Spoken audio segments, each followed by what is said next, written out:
But first, we're going to play a quiz. I really want Charlie to wear the hat of shame, so you better win. It's head and spoke. No. Yeah. Abu Hilo. How did you get that from there? Charlie's the lure geek and he lost. Hitting my nose has become quite interested. It suits him. Because it was so tiring for me. It was physically draining. In excess of £20,000 to produce this. Well, welcome everybody to episode 6. Is that right, Charlie? 6, yeah. Episode 6, yeah, of the Lure Fishing Podcast. The reason we get so confused is, you've all guessed, we roll this off in one day and we're all over the place. But we have a guest. We have a guest. Mr. Lush, Andy Lush, thank you for joining us. You're welcome. I'm looking forward to this.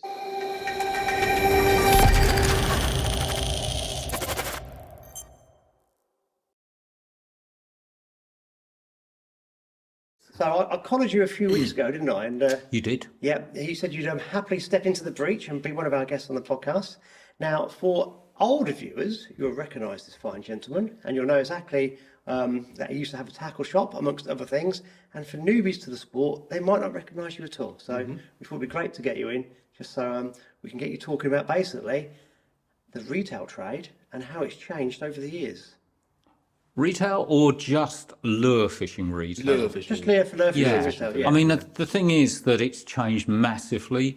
I've been around a long time. I had a tackle shop for over 40 years, but I was always passionate, and I am still passionate about my fishing in all forms. But lure fishing, I'm a bit of an oddball. I like doing things that other people don't do, and lure fishing is more popular now than it's ever been. But back in the 80s, you know, most people looked on a lure fisherman as an oddity, someone that liked catching small fish on toys, basically. And that's changed. It changed dramatically with the advent of fishing trout reservoirs. Well, I remember when I first started lure fishing properly, it would be the very early 90s. And even then I used it to find areas and catch small fish. Yes. To start with. Yeah. And I in my head, I thought it was just a small fish catching method. Yeah, I mean, there's a story I'd like to tell you. I mean, and it all evolves in how I started importing and retailing lures. Was that in around the 1980s, Buell Water, which is my local trout reservoir, allowed us at the end of the trout season to fish for the pike, and they had a restriction on the size of lures. The minimum size was 4.5 or 5 inches, something like that. And back then, it was possible to get large plugs, but spoons, and because it was winter, I mean, it would be the end of October when we'd fish, and the water, we had colder winters then, and so floating plugs were not ideal. But of course, we didn't really know where the pike were going to be anyway. So lure fishing was the technique. We were allowed to use bait and we were allowed to troll, which was very unusual. Buell allowed trolling. That became a bit of an issue later in time anyway. But the point was that with the cold water, we needed lures that would fish deeper than crankbaits would fish. And so we used spoons, but there was very little available that was large. I mean, probably the biggest commercial spoon at the time was a Toby Salmo, which had to be worked quite quickly. They're quite small, compact lures. So what I did was I got some there was a spoon called a Mortlank, and I had a local angler who was a bit of a tackle inventor, a guy called Dougie Cooper, who's no longer with us, unfortunately, and he got a thing called a pantograph, which is a way of tracing round a spoon, but you could enlarge it proportionally. And he made these spoons, handmade out of copper sheets, and he planished them and made that S-curve. And so what happened was that there was other people were coming from far and wide, because Buell was one of the first trout reservoirs to allow the lure fishing. Consequently, it drew other very serious lure anglers and a lot of other people that were just in it for, like, my goodness, this is going to be fun. And it was trying to stop them catching the trout, really. It was focusing on the pike. And so once we did that, other anglers were saying, oh, can you get these lures, or can you get this item of tackle relating to lure fishing? So gradually, because of my tackle shop was about 8 miles from Buell Water, I built up a lot of contacts where people would say before the next year, can you get me this? Can you get me that? And so that's how we started with doing this lure catalogue. Now, at the time, I was relying on buying lures from UK suppliers, which was basically Shakespeare and Abu. There was nothing else. Maybe a few salmon, sort of Devon minnows and things, but which were not really of interest. There was one tackle company called TG Lures, which was started by, if I'm right, Graham Easton and John Milford. Now, they were specialists. They were very, very sort of into their, smaller crankbaits and things like that. The American type things like Head and Lucky 13s and River Runts and all that sort of stuff.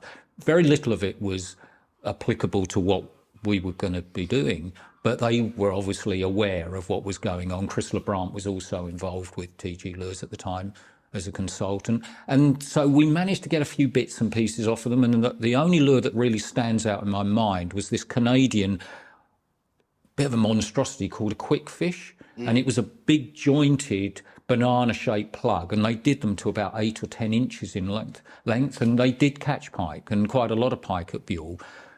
But the spoons were the dominant thing. And I got a note which tells me that I went to the first European tackle show in Birmingham in 1982. And the significance of that was I met a company called Casamo. And for those that don't know, Casamo make Professor spoons. They still do. And they were, and still are, the most successful lure on Buell Water. And a lot of other waters where they're still used. Plugs and spoons have been replaced by soft plastics. Yes, yeah. Let's just go back a second, because we haven't mentioned that your tackle shop was called the Friendly Fisherman. It was called the Friendly Fisherman. Was at Tunbridge Wells? Tunbridge Wells, yeah. And so before you started stocking lures, was it a coarse fishing tackle shop? It was a tackle shop for everything. I mean, back in the mid-70s when I started, we sold coarse tackle, sea tackle, air guns, darts, and a very little bit of fly tackle, because this was before Buell Water was built. So, so what happened as the tackle sales grew, the air guns and the darts disappeared because they were very much a winter thing, because there wasn't much business in the winter. And as fishing tackle went from something, I was very much a hobby fisherman. I did it in my school holidays, and I was a fair weather angler by today's standards, but most people were very much fishing wasn't a lifestyle, it was a hobby. And for many of us, I think all three of us here, it's a lifestyle. It's not something we do casually. And there's the big change. And so gradually my shop evolved to reflect my interest, which was fly fishing and lure fishing, but carp fishing still was the biggest selling because of where we were. That's right. So when did you start selling lures in the shop? What sort of time period? Early 80s? We always sold a few bits, but it was more for spinning for trout in the streams locally when there was a close season, because that changed a lot of things as well. But the lure fishing around the 80s, that was really when it started to get serious. And that's when you started lure fishing, I presume? Well, I was lure fishing anyway, but not, I was dabbling at it, if I'm honest, a few sort of, was it Voblex and Veltec and maybe some kidney spoons and Colorados, but there wasn't much out there, and even less knowledge. I mean, there was just no one that I knew that I could talk to about lures. So everything I learned, I was fumbling around in the dark, losing lures, which you do when you don't know what you're doing. You're using inappropriate lures for the depth of water. And inappropriate tackle to cast the lures. Yes. Yeah. There's been so much that's changed in the period I've been lure fishing. Yeah, cool. So you started importing started to get more lures into the shop. You produced a catalogue so people could actually One of the things, the internet wasn't around. No, that's right. So people forget this. So you had to actually have these made, pay for these, send them out on a mail order. Yeah. So when people bought stuff from mail order, We used to advertise in Course Fisherman and other publications. People used to send in to get a catalogue. And this, we had to do everything. There wasn't images available, so we had to hire a digital studio to do this. And it was right at the beginning of digital photography. The cost must be horrendous. It was very expensive. But the thing is that a lot of these products, like I would say to anyone now, if someone said a Fox replicant or a Westin something, people would instantly know it. And if they didn't, they could look it up on the internet. I was selling products that had no reputation in the UK from brands that people wouldn't recognise. So if I didn't produce that, I was totally reliant on people walking in the shop, which, with the greatest respect, if you live in Manchester or in Yorkshire somewhere, you're not going to travel several hundred miles. Sorry, John. Well, so that was the first step. I was in my mid-teens in the mid-80s. Yes. And I remember reading these. Yeah, with the catalogues, what we did, it morphed into what we called the Predator catalogue, because I felt that calling it a lure catalogue was quite restrictive, because a lot of people fish for pike that don't use lures. I used to. I can still, but my interest is purely on lure fishing.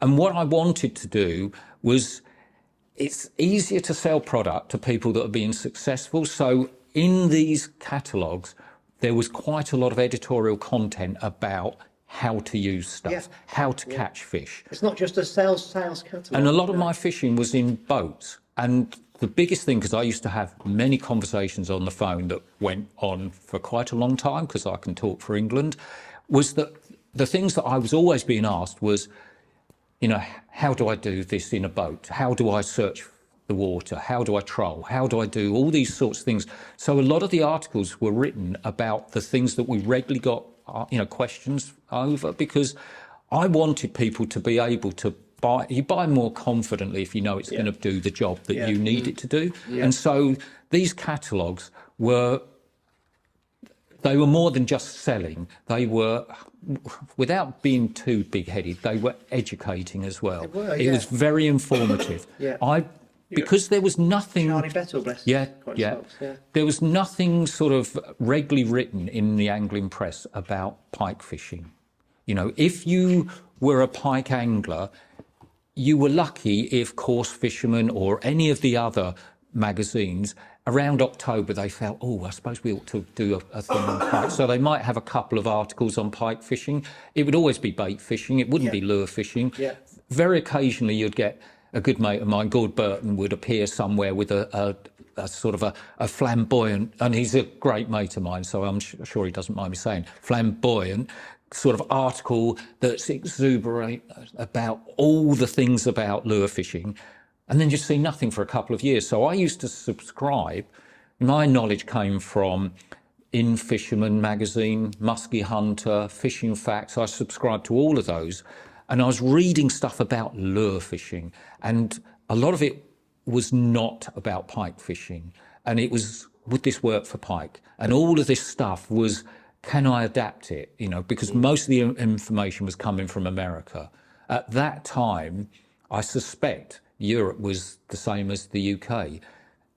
Interest was quite small, because there was, if you knew another lure angler, you were very lucky. And so it's hard to learn in isolation. You're quite right. I mean, I'm going to stop you there, because I used to see that sweatshirt on loads of publications. Yes. So you were very heavily, and not just lure fishing, but the bait anglers. Oh yeah, so well, you I was a pike angler. Yeah, so you were quite good at actually spreading the word through. Yeah, I mean that first one, that was a £30 pike I caught fishing with a guy called Max Cottis, which a lot of guys who carp fish will know Max.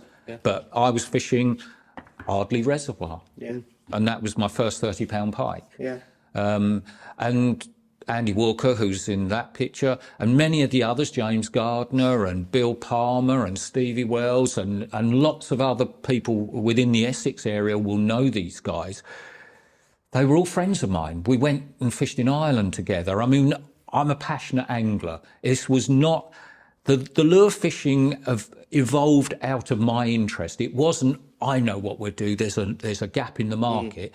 It was just, I went for it because I was interested, and other people got drawn into it as well. And James Gardner is my best fishing friend and my best friend as it happens. And we've fished together for all sorts of things. And we're usually quite successful because we fish differently. We're almost on a bound not to copy each other. And that way, if two people are fishing slightly differently, you learn what works. And over time, whether it was reservoir fishing with trolling live baits or trolling lures or jig fishing for zander or perch, and we've been quite successful. All of these things. And I used to write a lot. I still do.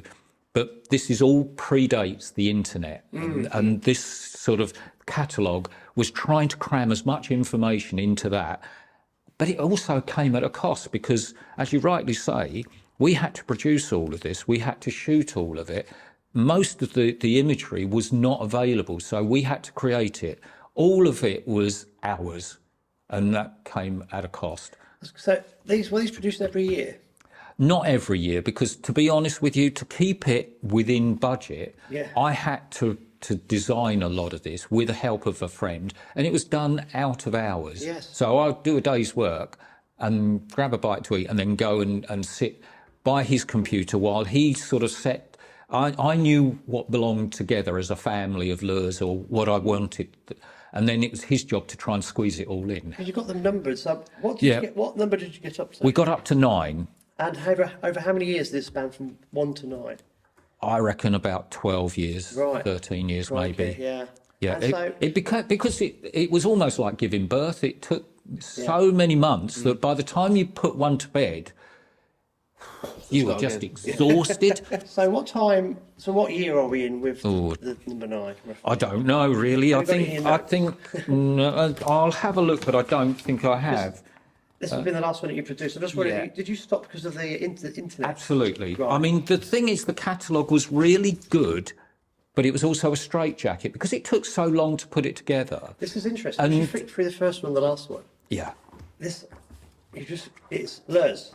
Yeah. And I think you had a couple of fish finders at the back. Yeah. The boat fishing and the engines and all that. And there's articles on how to now, look troll at this one. live It's bait. a lot thicker. Yep. And it's absolutely rammed with so much gear. So just from looking at the first one to the last one, you've obviously had the customer base for lure fishing must have gone.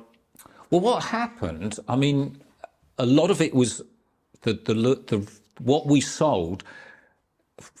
Getting predator tackle in a tackle shop, as a customer from that point of view, you were very lucky if you found a shop that stocked it for more than a couple of months a year. They'd stock it in October, and then you might be lucky that they might replace what they'd sold before Christmas, and then after that they wouldn't stock again until the following October. We stocked it 12 months of the year. As a consequence, most of the people that you would know, like Mick Brown, like Matt Hayes, John Wilson, and all the other people, Jeremy Wade, they all got tackle off of me. And if they had a need and they didn't know necessarily what the answer was, they would ask me if I knew or if I could find out. I think that's what interests me the most is in the years that predate the internet and email and things we take for granted. It's so easy. Just dropping someone a message on Facebook. How did you even approach contacting these companies and saying, I want to get these things to the UK? Okay, well, the first thing was, how did I find the companies? And that was through the American magazines to start with. That was the start. And we had a thing called a fax in those days, which for those people that don't know, it's like a photocopy that sends a message down your phone line to another country. So you didn't have to phone someone because of the time difference in America. Most of the people would be waking up as we're going to bed. And so as a consequence, the fax was the way. So I would contact these people, ask for catalogues, and then I would make up a small sample order so that I could physically get hold of these things. Because you know yourself, if you've ordered something off the internet, sometimes you imagine it's going to be this big, and when you see it, it's smaller, or they've measured the lip of a plug, and which means or makes you think it's bigger than it actually is. So getting sort of a small amount of these things physically, and also trying them out and seeing if would they be suitable, because most of the Americans will be fishing for largemouth bass, which is very much a warm water species, which likes movement, likes aggressive movements, or muskies. So you've got bigger lures for muskie fishing, but the again, the muskie, although it's related to pike, it's much more active in warm water, whereas our pike stress and become sullen in the very hot weather.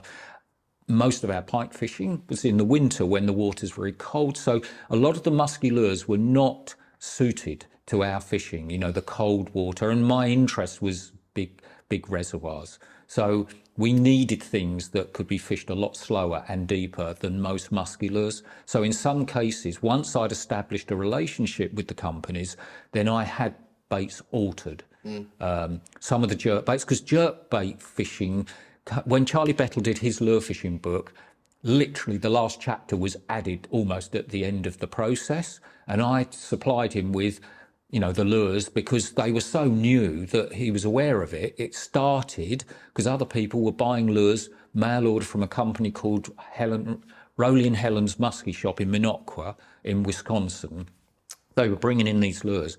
And so it was I remember Mick Brown said to me, I can't believe these lures. I'm catching fish that I didn't know existed in waters I really know well. The fact that jerkbaits moved sort of side to side rather than a straight line, it was unlocking waters that previously lures weren't very successful on, or if they were only catching small jacks and things like that. So this was, it's sort of, I'm jumping ahead a bit, because after that, Charlie, I went to America. I went to the big trade shows over there. It's called ICAST. And I went to that 3 days walking around a hall, going to every booth, because I didn't know these brands. So I didn't know what, a company made. So I had to physically check everyone. And I went through it 3 days.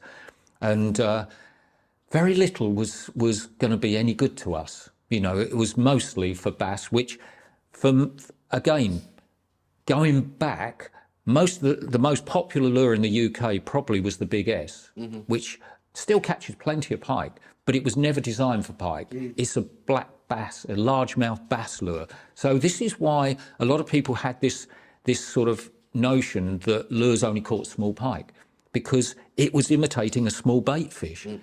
When musky lures started coming into the UK, it represented the sort of size of bait you would use as a deadbait angler. I mean, if you sort of flip it, as a deadbait angler or a live bait angler, if you used a bait sort of 3 inches long, you'd be surprised if you caught a big pike. It's not to say never, because sometimes they are focused on fry feeding, but small baits will catch lots of jacks. Big baits will catch quite a few jacks as well, but it does tend to pick out more big fish. So the musky lures were the way forward. And so the American show, in fact, my wife's sort of, I won't say guilty, but her sort of suggestion was, why don't you go and fish with a guy called Smitty?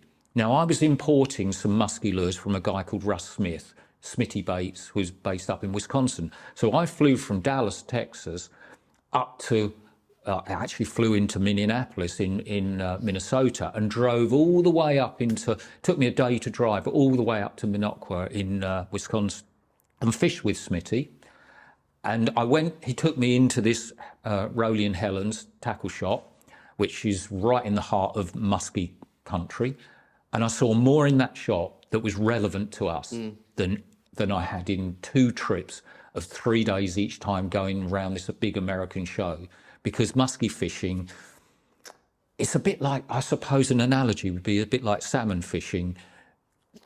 If you catch one, it sort of makes it all worthwhile, but it's more the hunt. Musky anglers talk about 10,000 casts to catch one. You see a lot of them. Tell me about it. Yeah, well, I've done it, so I do know. But the thing is that for me, what I was doing was I was absorbing all this information because the jerk baits. Basically, you were having to be the eyes for your shop, but actually for an awful lot of lure anglers in this country, because they were coming through just one or two outlets. So you were actually working out what would be relevant for the UK. Well, it also, I mean, with the jerk baits, the rod put the action into the bait.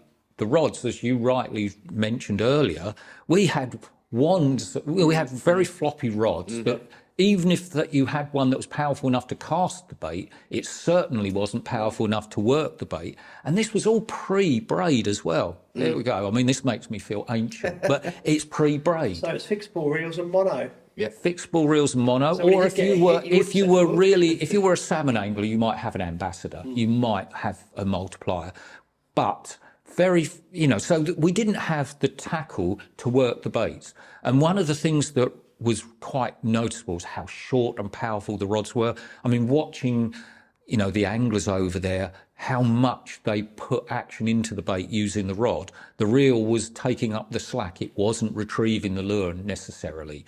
I mean, there are certain techniques where you do, but this was a complete revolution as far as I was concerned. Your mind must have been blown. It was. And this was the other thing I did. This wasn't for entertainment, but I imported, it was videos back then before DVDs, videos. I was importing videos from In Fisherman, which did very educational and influenced me massively and still does, because it's very much about learning not only the technique, presentation, but their thing that they go into is the prime thing is location. Then it's about the attitude of the fish, whether they're actually active, inactive, or negative, and then presentation. So basically, what they were saying is, you can't catch them if you're not on them, but also, are they hunting? So the process, and I use this now when I go out on a reservoir, is I will start with, I won't say an aggressive, but a proactive approach, so that you're trying to catch fish as quickly as possible or cover water as quickly as possible.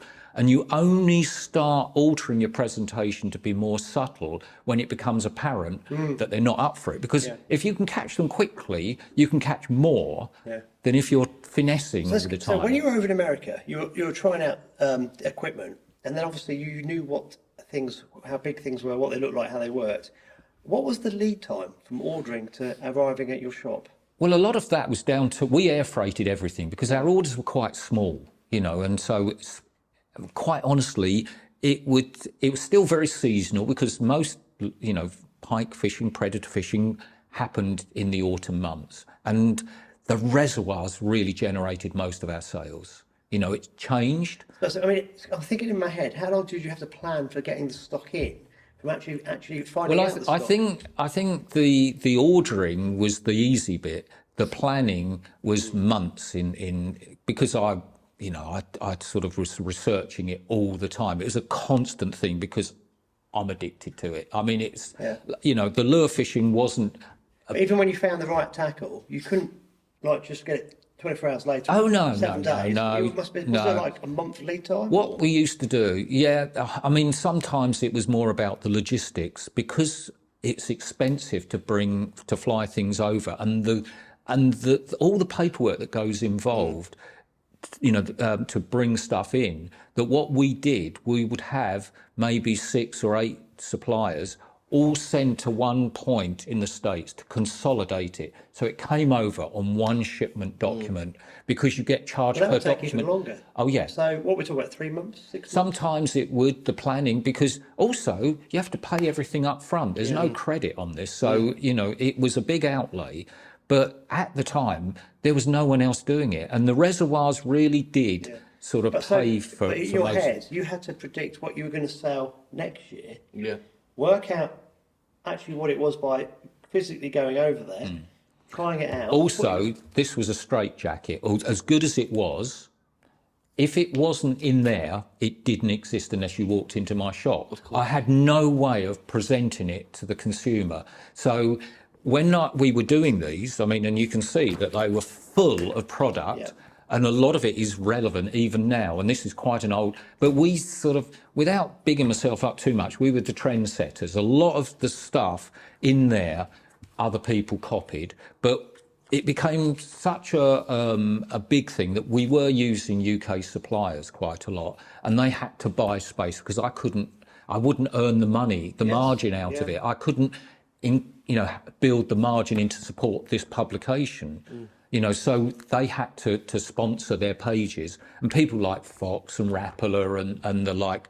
So you basically had to build the tackle shop and the brand to get. Well, this is one of the reasons why I wrote so many articles, because the person that invariably fielded the inquiries, they needed to know who I was. Yes. Whether my opinion was worth anything. Exactly. So you haven't. It's an incredible journey. It takes a long, long time. Oh, of course it does. Yeah. So when the Predator 9 came out, what was it, like late 90s, early 2000s? It's just before the internet really took off. Yeah, 97, wasn't it? 96, 97. Yeah. Right. Okay.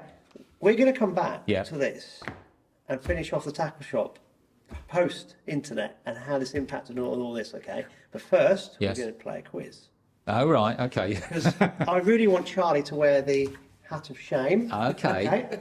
So, test match starting soon-ish. Ashes, is it summer? Yeah. So you better win. So Charlie, otherwise you're wearing this for the rest of the podcast. Oh, right. Okay. Now, people who have watched the previous episodes will know idea roughly what we're going to do. On the iPad, Andy, Yeah. I have got 5 lures. Now, I've made them so there's certain, you'll see, I'm not going to give it away. Charlie, unlock it, please. And there's a little quiz, and it will show the lure. It's pixelated.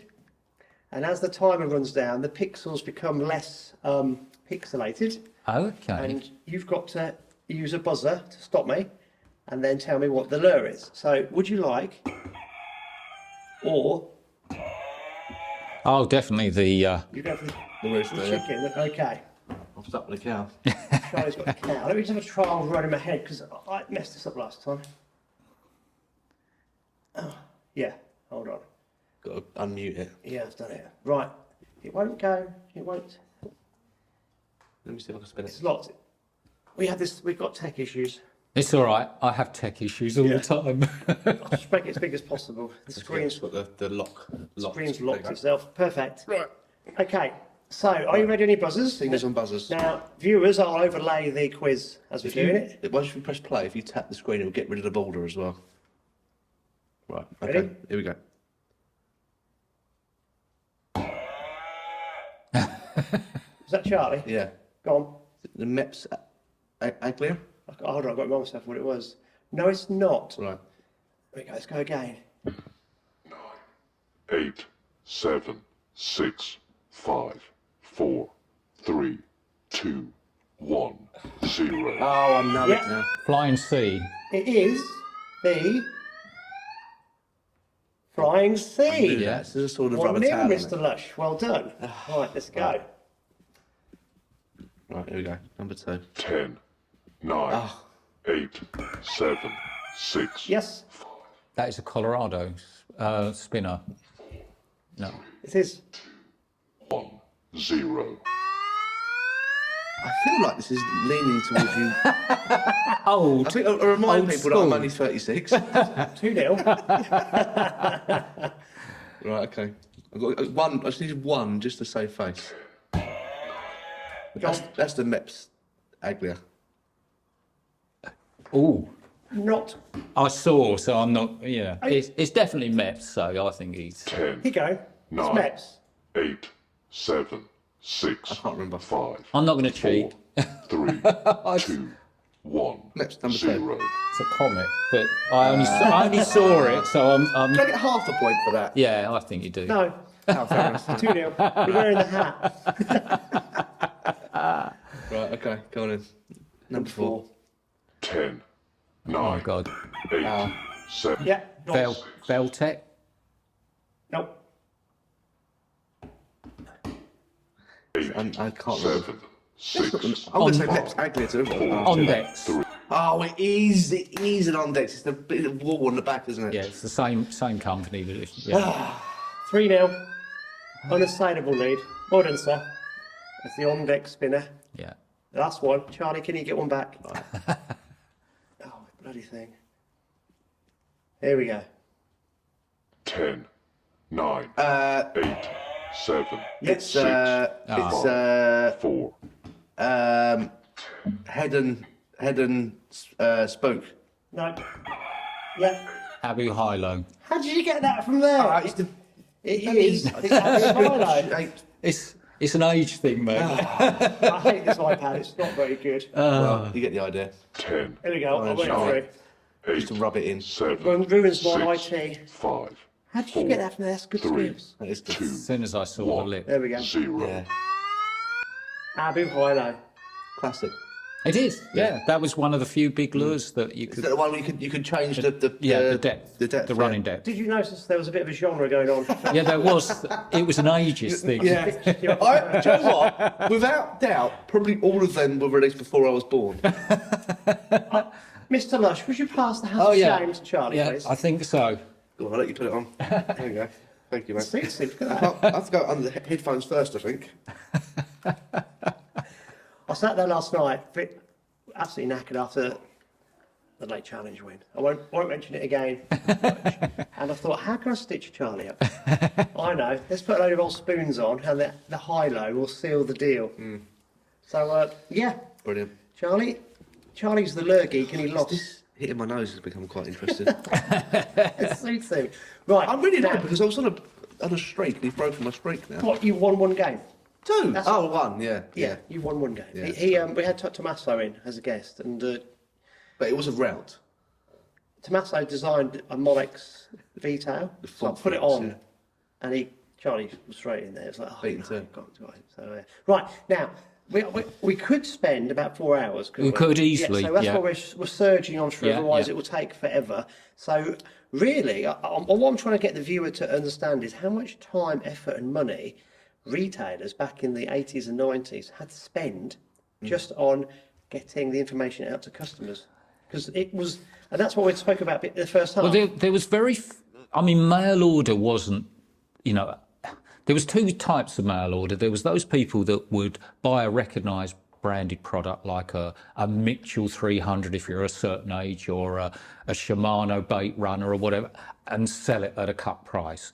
And that's very negative as far as I'm concerned. And it does nothing for the tackle industry.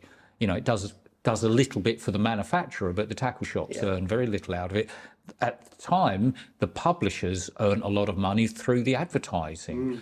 And then there was the other sort of angle where you were a specialist. And we very much fell into that. And the thing is that carp fishing is the big thing in the southeast in particular, but most of the country. But in the Midlands and the north, it was very much match fishing, and to a degree there was a following for fly fishing in most of the country, but particularly in the north and Scotland. So there was, but advertising in sort of the major publications, and if you were big enough, then having a catalogue.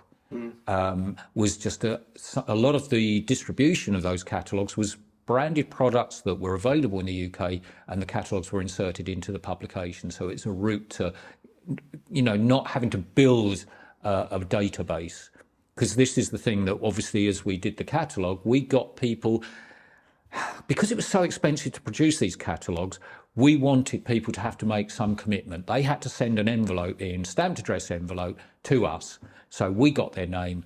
And so we knew that filtered out a lot of the, dare I say it, time wasters, because these were expensive things. You're basically compiling an email list before the internet came to fruition. So that's what I really want to get onto. That's a contrast I think I want to try and get out of this podcast, is how much time, passion, it came from passion, but how much time, effort, energy and finance It was took. massive. I mean, it was a big distraction from my day-to-day business, So- but it also made us a small tackle shop in a provincial town special. Yes, so there was actually a big bonus to it. Yeah, actually. I think, I didn't think of it at the time. This was purely out of my own interest. But the key word is niche marketing. Yeah. I never thought of it that way, but it became apparent that that's exactly what I was doing. You drove it with so much energy. It's amazing. Now, we think the internet came to fruition, you said 96, Charlie, did you? Something like that, yeah, I think So- 97. It was suddenly one day in the shop. there was like this realization that, oh crap, we've got to do things differently? Or did it was like a period of a year or two? Well, it was, to be honest with you, obviously I'm an age, I had to go to night school to know how to even turn a computer before on. we I did didn't that, know though, any of this stuff. There must have been in retail this kind of surge. Well, Can you I remember think, what happened? I mean, our main competitor at that time was Harris Angling. The irony was that Chris and Harris came to me and bought their first stock, you know, and they bought, because they were customers of mine, but they committed themselves 100% to that, and they were going on the internet. And that was really, you know, our driving force. It was the only way we could compare with anybody was with what they were doing. So that was, I suppose, the first inkling. Other tackle shops were starting to get internet sites, but it was all a bit of a mystery. I mean, most of the shops that bought domain names and things like that didn't really take it up. But I think what became quite obvious in the first few years, that you had to really work hard at it, maintain it, make it relevant all the time, because it's a bit like dressing a shop window. If you put it in and change it every 2 weeks, people keep looking at it. But if it stays in there for 6 months, everything's faded and it's obviously neglected. And websites are a bit like that. If there's no change, it's obviously not being used and worked, and people are not taking it seriously. I think the downfall for my business was I couldn't get to a stage because a lot of the stuff was copied. You know, Fox copied all the jerk baits and did it cheaply. I won't say necessarily particularly well, but the consumer didn't have the experience to know. They just saw a thing that we were offering, but at half the price, and it was available in their local tackle shop. And so it diluted our sales. So this is a bit, we don't want to skip this bit, this bit's important. So there was a change in shift in how retail generally was being exposed to the general public because the onset of the internet. So these catalogues became very quickly defunct, and also, so that was a good thing because you didn't have the cost. But then it opened up the marketplace for so many more people. What it did, in one way, it took, quite honestly, why didn't we continue doing that? Because it was so tiring for me. It was physically draining as well as financially draining. You know, we would have to spend in excess, and we're going back a long time, in excess of £20,000 to produce this, and then post it out. And that was at a cost. And the thing was... And how many percentage of people who had it didn't use it? Well, that's the thing, isn't it? You know, I mean, it was a Bible to start with, and in the early days, it was very successful. But gradually, a lot of people would use this, as I'm sure that other companies' catalogues are used, and other people sold off the back of it. So that's why it was important for us to import as much product as possible, purely so that we would gain the benefit from the sales that it made. A lot of the other products, like whether it be Fox or other companies, you know, just Fox comes to mind, but there were other companies that did it. We couldn't guarantee that we were going to be the person selling it, but they were effectively advertising. It wasn't about what we sold of their product. It was putting it before a very focused market. I think the thing is, though, that I've realised, talking to you over the time frame that I've known you, and today it's brought it home, is people who had the passion for sort of branching out different aspects of the sport and then had the means to bring it to the country. So you use your tackle shop. You actually grew a lot of the sport in-house. And the internet then suddenly made it become totally accessible to everybody. Because if you think about it, you did the person who wanted to get a Fox jerkbait didn't have to go to America. No. They could just now look at home on their screen. So very quickly, over a period of 3, 4, 5 years, the whole retail industry must have been changing on its head. Well, it did, but I think also what we just said was and it's indicative of the tackle trade. You get one innovator, and immediately people think, I'll have a bit of that, I'll copy it. I won't do a better version, I'll just do it for less. And it's such a negative thing, and it cramps innovation, because lots of people, myself included, have the ideas, have the passion, but not the finances to push it through to the nth degree. Because where ultimately, I couldn't afford to optimize my website on a regular basis and bombard people So what you just with so you had to sort of, learn about this new tech. yeah, I had no No, knowledge and then of you it. had to learn how to get the most out of the new tech from a retail perspective. So you're not just learning As a user. as a user, you're having to learn how to then use this completely new thing. Well, the other thing is, from the people that did my website, they were saying about the most important thing is to make your website relevant. Was that when people do Google searches or whatever, it was not Google, I think it was Jeeves back then, or whatever it was, the search engine, is to get a lot of certain, I forget what it words now, but it is Keywords, keywords when phrases, people are doing searches. And so I wrote a lot, and on our website, which is still available because I do some guiding, and so much of this stuff is still relevant. The friendlyfisherman.co.uk is my website, and you will be able to see on there, as well as what I offer as a guide, but there is a section under articles, and when it drops down, as well as talking a lot, I write a lot, and I've written a lot to really focus on what matters about where the fish will be at certain times of the year, how water temperature affects their behaviour, and then how that in turn affects our presentation. And so all of that sort of is there. And I've written this on fly fishing for trout, but also lure fishing for pike, trolling live baits and bait fishing for pike. So it wasn't just about lure fishing, I'm a passionate angler. And it was about, when I spent time in the shop, I was trying to, yes, sell product to people, but relevant to their situation. Yeah, I had a phone call with you about Minn Kota mount. You won't remember this. This was years ago. And it's the first one I ever bought. And we spent about half an hour on the phone just talking about this. I was going to say the same thing. Andy won't remember this, but I visited the shop twice over the years, and I live in Essex. I'd made the pilgrimage there because I knew the shop. I knew there was stuff there that I wanted to buy that I couldn't get in my local tackle shop, and just drove there and spent an hour. Well, the thing is that, I mean, I'm guilty of not only a lot of phone bills, but also quite a few parking tickets. But I was always interested in what the other person, what he needed, and then what was relevant that I had. And it wasn't about selling the most expensive; it was the most relevant. And like I say, if someone's successful, then they catch more fish, which ultimately means they keep fishing, which ultimately also means they consume product and they want to explore other avenues. But so much of when people are starting out, there's so much to take on board, and particularly fly fishing, which is a passion of mine. All the terminology is different and people don't necessarily understand it all. And when they're being bombarded, it's a bit like me. If you bombard me with stuff about computers, it goes in one ear, but it doesn't necessarily penetrate. Most of it doesn't even go out the other ear, it just bounces back.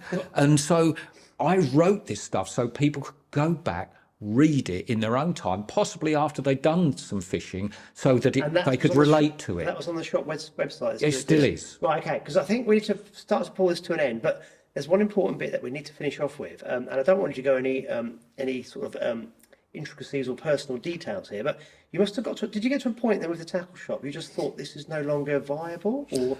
Well, I got to the age where retirement was, and ideally my son would have carried on with the tackle shop, but it really wasn't paying. I mean, I owned the premises, and if I was paying, the rates, or not just the rates, I was paying the rates, but if I was paying a rent, for that high street position, it wasn't tenable. It just wasn't. That must have been a very difficult decision to make. Do you know what?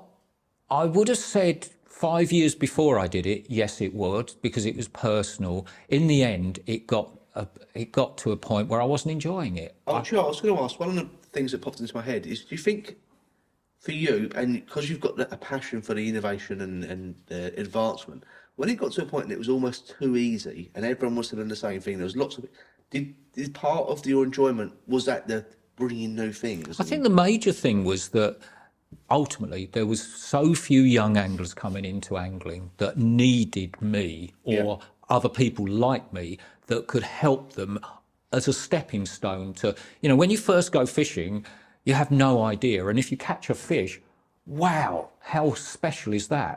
And, but just catching a fish is the only thing. And what we were left with was people probably like all of us here that have got a lot of experience, have got a fair bit of knowledge and a lot of tackle already. So the only thing you need to buy is the things that you consume, or something that's so out there that it hasn't been invented yet, but it might be in the future. So there was very little repeat business. And what I noticed, because particularly my local anglers were predominantly carp anglers, they didn't buy their bait from a tackle shop. If they were regular and buying more than a kilo of bait, they knew someone on the bank that would sell them stuff. And they'd got everything. And it just seemed to me, they didn't actually go fishing very often. And they only wanted to buy the stuff that their mate hadn't already seen. So they'd go to one of the carp shows in the spring. So we were sort of like, we just picked up the pieces or can you repair this something? And I promise I'll come and use your shop in the future. Like, they just used you just for repairing and it was just soul destroying. There was just no new people coming in. I met Steve Younger again recently. He came back from America, Steve, and he had a shop in King's Lynn, in Northern Industrial Estate. And every time I see him, he tells the same story because it bugs him. And it was of a guy that wanted a specific float reel. Steve got it in for him. It's a very expensive reel. The bloke came in, tried it, put it down, went. Steve went, "Hey, do you want it?" He went, "No, I'll get it cheap on the internet." Yeah. And that was one of the things that stick in his mind. Well, certainly in the early days, people would take photographs of things, and then I didn't have it happen in my shop, but I heard about it in other shops, and I just think, how rude, how really, how ignorant can some people be? But more importantly, the internet, it's like a lot of things. It can be very positive. It allows people to get a lot of information. However, it's about filtering it, because who's giving you the information? Do they actually know what they're talking about? That's debatable, and I'm not. It's what it is. Podcast in itself. But outside of that, it's just the fact that the guiding thing I've mentioned earlier is about that ability when people want to change what they're fishing for. Maybe they've always sat on the bank, and they're now going, most of the people I take out are going out in a boat for the first time, and they might be quite experienced at whatever we're fishing for, but not searching a big water. And so you have to bring us to an end, but we'll touch on that now. So what year was it when you decided to sell the shop or the premises? Well, closed down 3 years ago. I retired. 2020. Just before the pandemic. Oh, good timing. Yeah, we got out the Christmas. What was nice, I decided, because my birthday's in October, I announced it on my birthday that we were closing on Christmas Eve that year, and it gave lots of people, and it was quite, my wife got very emotional about it, because we had lots of people made the effort to come in and say goodbye. Lots of them, because I had ill health earlier in my life with Crohn's disease. Fortunately, I've got that under control. But they thought, oh, Andy's must be there must be something wrong. And I said, no, I'm old. I want to go fishing. If you lot don't want to, I do. I'm going fishing. So obviously it was an emotional time, but you started guiding before that. Yeah, I got forced. I got cornered, actually.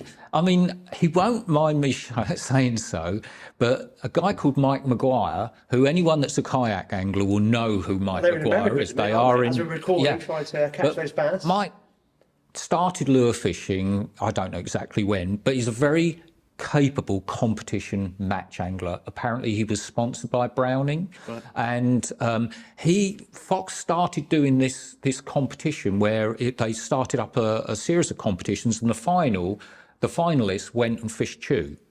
Now Mike qualified to fish there, but he'd never been in a boat before, and he was a regular customer, and he lives near Oxford, so he was coming all the way down to my shop to buy stuff, but also to make sure that he understood that this was fit for purpose. But anyway, he's sort of wanted me to take him out in a boat and show and guide him. And so we came to an agreement. I was cornered. And so I took him out, and I didn't realise he didn't even know how to start the engine, and that we're halfway through the day before that became relevant. So I'd been showing him, we were fishing for zander and perch on Rutland. And he subsequently said to me, do you know what? I've read all your articles, and you never held anything back. Everything you showed me was everything you said in those articles. And he's become a very good friend because Cool, that is good, isn't it? relationships change when you fish with someone. When you spend a day in a boat, you very quickly realise whether you get on or not. Yes, within half an hour, you know if you want to throw them overboard or you can spend the rest of the day. Well, it's not. There's no room for a selfish angler in a boat. Yeah. As a partnership, you have to share the catches, and you have to be big enough to say well done Yes. when someone catches bigger. And Yeah. and I know from experience because my best friend, and we fished for, he keeps telling me, nearly 40 years together. The Doc, James Gardner, is a very, very competent angler of all species, irrespective of method. And we fished together for a long time, and I'm a good photographer now. I'll just leave it at that. Yeah. We're going to have to end it, Andy. I know you've got loads of tackles that you've got, not loads of, but bits and bobs left over from the tackle shop days. What I'm going to do, I'm going to list it Yeah. on the description of the podcast. We'll put it on there. And also we're going to do episode 8 Something like that. with you, and we're going to look at a lot of that tackle. Okay. Cool. Yeah, that's good We'll fun. crack on with that. But thank you. That's been absolutely amazing. Listen to how the tackle trade changed over that time. Perfect. Thank you. I'm enjoying my hat. Thanks for watching, guys, and we will see you next episode.